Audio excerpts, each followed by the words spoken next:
வணக்கம், வாங்க சமைக்கலாம்.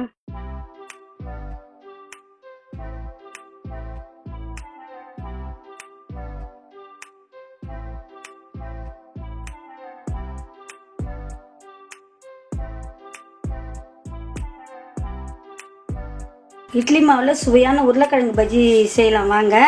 இப்போ ஃப்ரெஷ்ஷாக அரைச்ச இட்லி மாவு 1/2 கப் எடுத்து வச்சுருக்கோம்.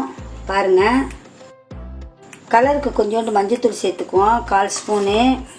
தேவையான அளவு உப்பு சேர்த்துக்கலாம். மிளகாத்தூள் 1 ஸ்பூன் சேர்த்துக்கலாம். நல்லா வாசனையாக டிஃப்ரெண்ட்டாக இருக்கிறதுக்கு கொஞ்சோண்டு கரம் மசாலா சேர்த்துக்குவோம், வீட்லேயே அரைச்சது. எல்லாத்தையும் கலந்துக்கலாம். சாதாரணமாக ஃப்ரெஷ்ஷாக அரைச்ச இட்லி மாவு தான். அரைச்ச உடனே நம்ம இதை அப்படி எடுத்து பஜ்ஜி செய்தோம்னா ரொம்ப டேஸ்ட்டாக இருக்கும். மாவு இந்த திக்னஸ் இருந்தால் போதும்.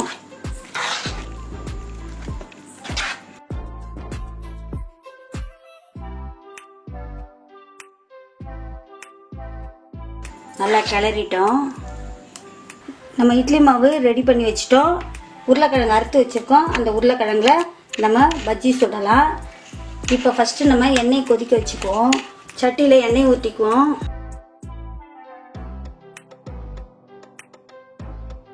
எண்ணெய் நல்லா கொதிக்கட்டும். உருளைக்கிழங்கு நம்ம நல்லா டிப் பண்ணிவிட்டு அதுக்கப்புறம் இதில் போடலாம்.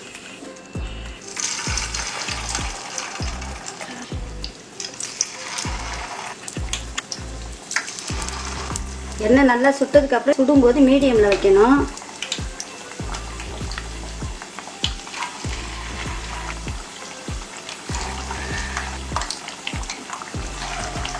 ஒன்று ஒன்றா எழும்பி வருது பாருங்க.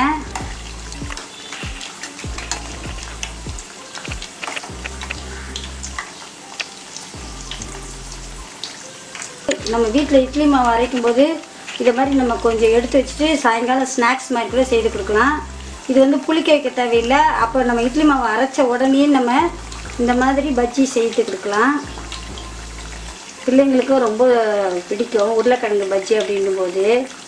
கூட சட்னி, தக்காளி சட்னி இதை மாதிரி வச்சு சாப்பிடும்போது ரொம்ப சுவையாக இருக்கும். ஒரு 5 நிமிஷத்துலேயே நமக்கு இது ரெடி ஆகிடும். எவ்வளோ நல்லா எழும்பி இருக்கு பாருங்கள்.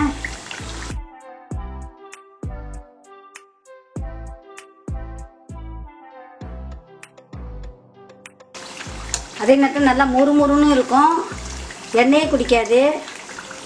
இப்போ ஒன்று ஒன்றா நம்ம எடுத்துருவோம்.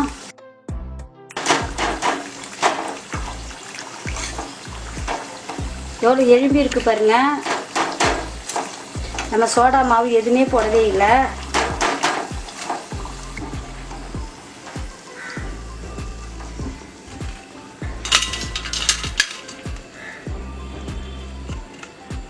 நல்லா கிறிஸ்பியாக இருக்குது பாருங்கள். சவுண்டு கேட்குது பாருங்கள்.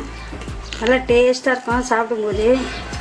நீங்களும் இதுபோல் இட்லி மாவில் உருளைக்கிழங்கு பஜ்ஜி செய்து உண்டு மகிழுங்கள். நன்றி, வணக்கம்.